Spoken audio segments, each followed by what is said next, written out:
नमस्ते प्यारे विद्यार्थियों, कैसे हैं आप सभी। आशा करती हूँ आप सभी स्वस्थ हैं, सुरक्षित हैं और साथ में खुश होकर अपनी पढ़ाई कर रहे हैं, अभ्यास कर रहे हैं। आज हम विज्ञापन लेखन के विषय में बातचीत करने वाले हैं। विज्ञापन लेखन कक्षा 10वीं, चाहे वो CBSE बोर्ड हो चाहे वो DBSE बोर्ड हो, दोनों ही बोर्ड में पूछे जाते हैं। प्यारे बच्चों, अगर हम विज्ञापन की बात करें, एडवर्टाइजमेंट की बात करें, तो सीधे सीधे ये हमारे जीवन से संबंधित है। टीवी पर हम कितनी सारी ऐड देखते हैं, कितने सारे विज्ञापन देखते हैं और उनके बारे में हम जानते हैं और वही वस्तु हम खरीद लेते हैं। टीवी के माध्यम से, अखबार के माध्यम से, मैगजीन्स के माध्यम से, और जैसे ही हम घर से बाहर निकलते हैं तो दीवारों पर आप देखते हैं विज्ञापन ही विज्ञापन लगे होते हैं। और कितनी सारी वस्तुएं ऐसी होती है जिनके बारे में हमें पता ही नहीं होता, लेकिन विज्ञापन के माध्यम से देखकर हम इतना प्रभावित हो जाते हैं कि उनको खरीदे बिना रह ही नहीं सकते। कभी कभी तो हम इतनी अनावश्यक वस्तुएं भी खरीद लेते हैं और बाद में पता चलता है कि जैसा विज्ञापन था वैसी वस्तु है नहीं, और बाद में हमें दुख होता है कि हमारा पैसा बर्बाद हो गया है। तो विज्ञापन इस तरह से हमारे जीवन पर हावी है, और विज्ञापन कहीं ना कहीं इसके सकारात्मक प्रभाव भी हैं और नकारात्मक भी हैं। आप सभी जानते हैं किसी भी चीज़ के दोनों पहलू होते हैं, सिक्के के दो पहलू होते हैं। अच्छा भी होता है, बुरा भी होता है। ये हमारे ऊपर निर्भर करता है कि हम अच्छे की तरफ आकर्षित होते हैं या बुरे की तरफ आकर्षित होते हैं। अब मान लीजिए आपको कोई नया व्यवसाय शुरू करना है, बिजनेस शुरू करना है, और आपको लोगों को बताना है कि मैं ये काम कर रहा हूँ, तो उसके लिए आपको विज्ञापन जारी करना पड़ेगा, और विज्ञापन आपकी मदद करेंगे आपके काम को आगे बढ़ाने में। तो इस तरीके से विज्ञापन का अपना महत्व भी होता है, और अगर इसको हम सही तरीके से इस्तेमाल नहीं करते हैं तो कहीं ना कहीं ये लोगों को गुमराह करने का भी काम करता है, हमारा समय बर्बाद करता है, पैसे भी बर्बाद करता है। आइए देखते हैं विज्ञापन लेखन में किन महत्वपूर्ण बातों का ध्यान रखना है, ताकि परीक्षा में जब विज्ञापन लेखन आता है तो हम पूरे अंक प्राप्त कर सकें। अभी अभी DBSE बोर्ड के द्वारा मध्यावधि परीक्षा के लिए, यानी कि मिड टर्म की परीक्षा के लिए, उससे पहले तैयारी के लिए रेडीनेस असेसमेंट किया गया है। उसमें विज्ञापन लेखन दिया गया था और उसमें 2 विज्ञापन आपको तैयार करने थे। वहाँ पर 2 विज्ञापन दिए गए थे, दोनों में से किसी एक को आपने करना था। तो यहाँ पर आप देख सकते हैं, वर्षा ऋतु में फैलने वाली बीमारियों के प्रति लोगों को जागरूक करने के लिए आपको एक विज्ञापन तैयार करना था। तो यहाँ पर आप देख सकते हैं विज्ञापन में सबसे पहले आप उसको एक बाउंड्री के अंदर, एक बॉक्स के अंदर आप बनाएंगे, इस बात का ध्यान रखेंगे, पूरा खुला नहीं छोड़ना है। दूसरा, विज्ञापन जो होता है उसका शीर्षक देना बहुत महत्वपूर्ण है। शीर्षक यानी कि किसके बारे में है। तो यहाँ पर विज्ञापन नहीं लिखना है, विज्ञापन तो आपको लिखना ही है, तो विज्ञापन शीर्षक नहीं होता, बल्कि जो यहाँ पर विषय दिया गया है, किसके बारे में आपको बनाना है, वो हमारा शीर्षक होता है। यहाँ पर विज्ञापन लिखने के स्थान पर आपको लिखना चाहिए था, वर्षा ऋतु में होने वाली बीमारियों के प्रति सावधान, या सावधान सावधान। इस तरीके से लोगों का ध्यान हम आकर्षित कर सकते हैं। और आप देखते हैं सरकार की तरफ से भी बहुत सारे ऐसे विज्ञापन जारी किए जाते हैं। जब बारिश का मौसम होता है तो डेंगू, मलेरिया, बहुत सारी बीमारियां होने की संभावनाएं बढ़ जाती हैं। लोगों को जागरूक करने के लिए, सावधान करने के लिए इस तरह के विज्ञापन सरकार की तरफ से जारी किए जाते हैं, टीवी पर दिखाए जाते हैं, अखबारों में दिखाए जाते हैं, बड़े बड़े पोस्टर उनके बनवा के दीवारों पर लगाए जाते हैं। अब इन विज्ञापनों को पढ़े लिखे लोग भी देखते हैं, अनपढ़ लोग भी देखते हैं। तो पढ़े लिखे लोग तो इसमें जो लिखी हुई बातें होती है, महत्वपूर्ण जानकारी होती है, वो पढ़ लेते हैं, लेकिन जो अनपढ़ लोग होते हैं उनको हम कैसे आकर्षित करें, उनको हम कैसे प्रभावित करें। तो जो चित्र होते हैं वो किसी न किसी तरह से इसमें जान डाल देते हैं, लोगों को आकर्षित करने का काम करते हैं। अब मान लीजिए कोई अनपढ़ व्यक्ति इस विज्ञापन को दीवार पर देख रहा है और उसको पढ़ना लिखना नहीं आता कि यहाँ पर क्या लिखा गया है, तो वो क्या करेगा, वो जो चित्र होते हैं उनके माध्यम से समझने का प्रयास करेगा। तो जो चित्र होते हैं वो जान डाल देते हैं हमारे विज्ञापन में, और ये परीक्षा की दृष्टि से भी महत्वपूर्ण होता है कि आपका विज्ञापन कितना आकर्षक है, कितने अच्छे तरीके से आप चित्रों का और साथ में आप जो लिखते हैं, जो महत्वपूर्ण बिंदु लिखते हैं, उनका संतुलन बनाकर रखते हैं। तो यहाँ पर आपने देखा, सबसे पहले आपको क्या करना है, सबसे पहले यहाँ पर एक सीमा रेखा बनानी है, यानी कि एक बॉक्स के अंदर आपने बनाना है।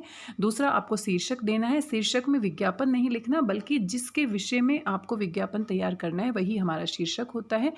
साथ में चित्र कितने महत्वपूर्ण होते हैं, चित्रों से हमारा विज्ञापन और आकर्षक बन जाता है, प्रभावशाली बन जाता है, और ऐसे लोगों तक भी पहुंच सकता है, उनका ध्यान आकर्षित कर सकता है जो पढ़े लिखे नहीं हैं। और अगर पढ़े लिखे भी हैं तो भी जो चित्र होते हैं वो हमारे दिमाग के ऊपर बहुत गहरा प्रभाव छोड़ते हैं। तो चित्र अवश्य बनाने चाहिए अगर आप अपने विज्ञापन को बहुत अच्छा बनाना चाहते हैं।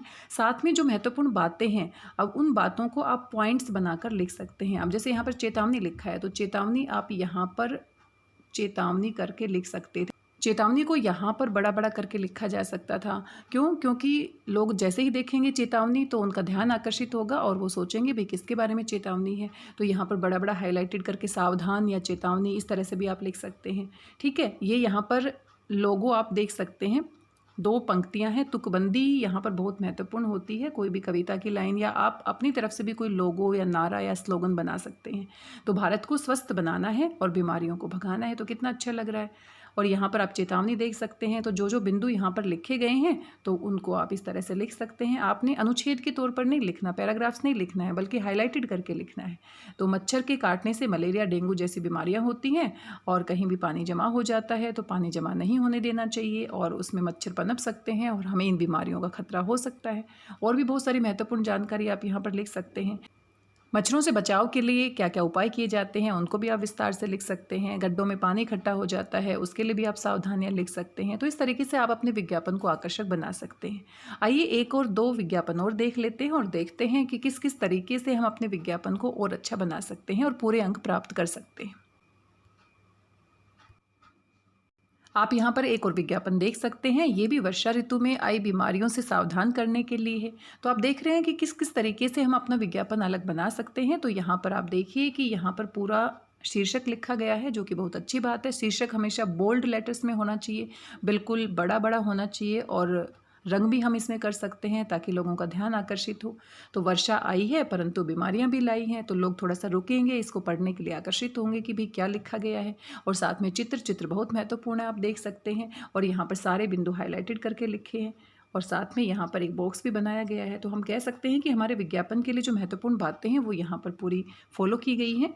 यहाँ पर सारे बिंदु आप पढ़कर देख सकते हैं। और भी इसमें अगर आपके दिमाग में कोई और क्रिएटिविटी आ रही है, कुछ और तरीके से आप बनाना चाहते हैं तो भी आप बना सकते हैं।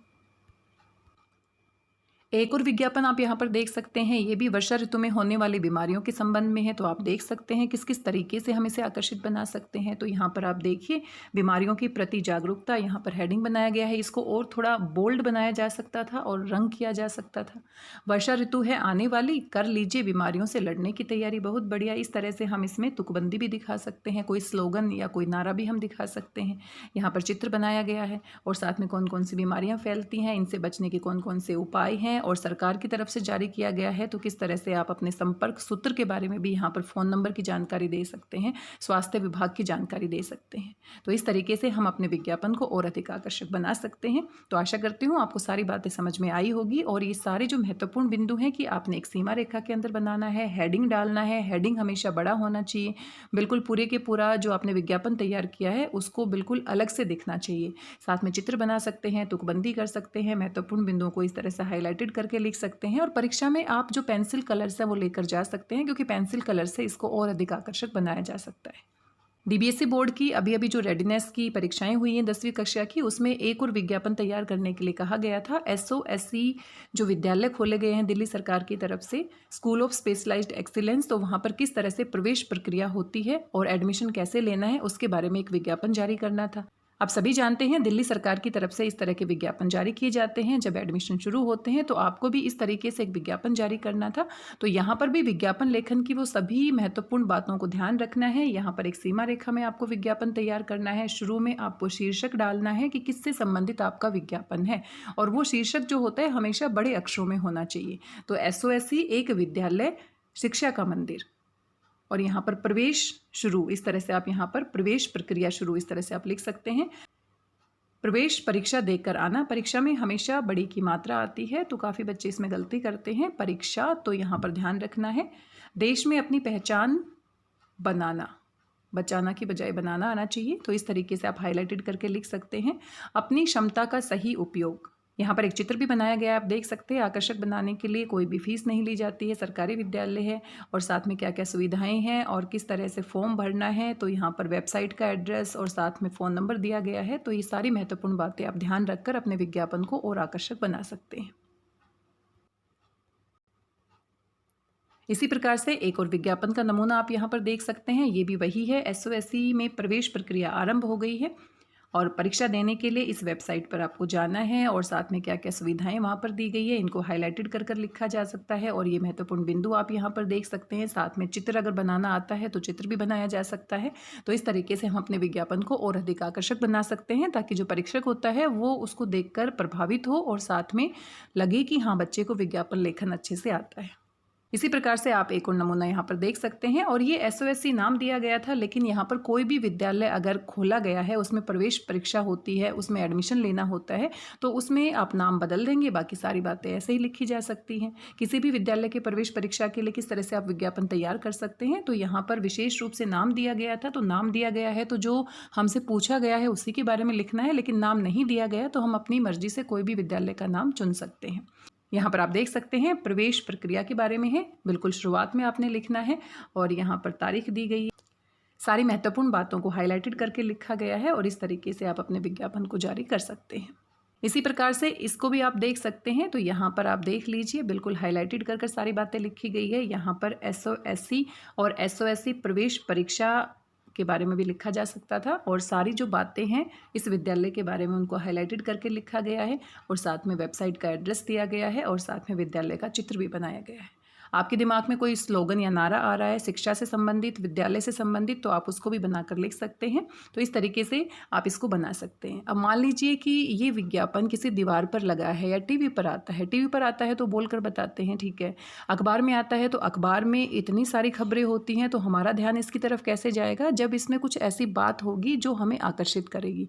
दीवार पर है तो दीवार पर भी हमें क्या करना है, इसमें रंगों का प्रयोग करना है, चित्र का प्रयोग करना है। जो शीर्षक है वो बहुत बड़े बड़े अक्षरों में लिखा हुआ होना चाहिए। जो महत्वपूर्ण बिंदु है वो हाईलाइटेड करके लिखे हुए होने चाहिए, तभी हम इसको पढ़ेंगे। आप खुद से देखिए, आप जब भी बाहर जाते हैं तो कितने विज्ञापन ऐसे होते हैं जिनको हम देख ही नहीं पाते, लेकिन बहुत सारे ऐसे होते हैं जो हमारा ध्यान आकर्षित कर लेते हैं। तो अगर कोई नया स्कूल खुला है तो आप कह सकते हैं खुल गया है, आपके क्षेत्र में एक नया स्कूल खुल गया है। इस तरीके से आप लोगों का ध्यान आकर्षित कर सकते हैं। तो यही बातें हैं जिनको आपको ध्यान रखना है और अपनी परीक्षा में अगर इन सभी बातों का ध्यान रखेंगे तो आप पूरे अंक प्राप्त कर सकते हैं। एक और उदाहरण आप यहाँ पर देख सकते हैं। तो यहाँ पर देखो, पेंसिल से जब हम बनाते हैं तो पेंसिल की बजाय हमें पेन का प्रयोग करना चाहिए और साथ में कलर्स लेकर आप जा सकते हैं। ऐसा कोई भी रूल नहीं है कि आपको कलर्स का प्रयोग नहीं करना, और आप पेंसिल कलर्स लेकर जा सकते हैं। और ऐसे कलर्स, सारे कलर्स लेकर जाने की ज़रूरत नहीं है। 2 या 3 ऐसे कलर होते हैं जिनका कॉम्बिनेशन बनाकर आप इसे आकर्षित बना सकते हैं। तो इसमें देखो, यहाँ पर कलर किया जा सकता था। ये जो आपका शीर्षक है वो बहुत बड़ा बड़ा लिखा है, ये बहुत अच्छी बात है। यहाँ पर आप देख सकते हैं चित्र भी बनाए गए हैं और इस तरीके से आप यहाँ पर देखो, नारा एक तरह से या लोगो आप कह सकते हैं, एक्सीलेंट स्कूल, सिर्फ एक्सीलेंट बच्चों के लिए। तो ये जो बातें होती है सीधा लोगों के दिमाग में स्ट्राइक करती हैं और उनका ध्यान आकर्षित करती हैं। और किस तरह से रजिस्ट्रेशन करवाना है, तो यहाँ पर वेबसाइट और फ़ोन नंबर दिया जा सकता है। और भी महत्वपूर्ण फीचर्स यहाँ पर लिखे जा सकते हैं। इसको थोड़ा कलर किया जा सकता है, रंगीन बनाया जा सकता है, जिससे लोगों का ध्यान आकर्षित हो सकता है। आशा करती हूँ ये सभी महत्वपूर्ण बातें आपने ध्यान से सुनी होंगी और इन सभी बातों का आप ध्यान रखेंगे जब परीक्षा में अपना विज्ञापन आप बनाएंगे। तो ये 10वीं कक्षा में CBSE बोर्ड हो चाहे DBSE बोर्ड हो, दोनों ही बोर्ड में ये पूछे जाते हैं। तो आप अपने विज्ञापन को बहुत आकर्षक बना सकते हैं और पूरे अंक प्राप्त कर सकते हैं।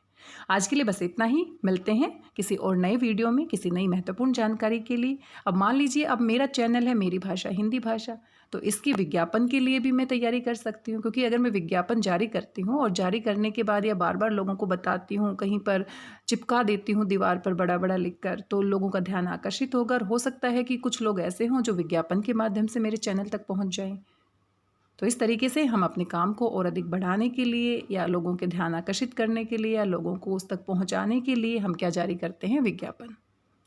आज के लिए बस इतना ही। धन्यवाद, बहुत बहुत धन्यवाद।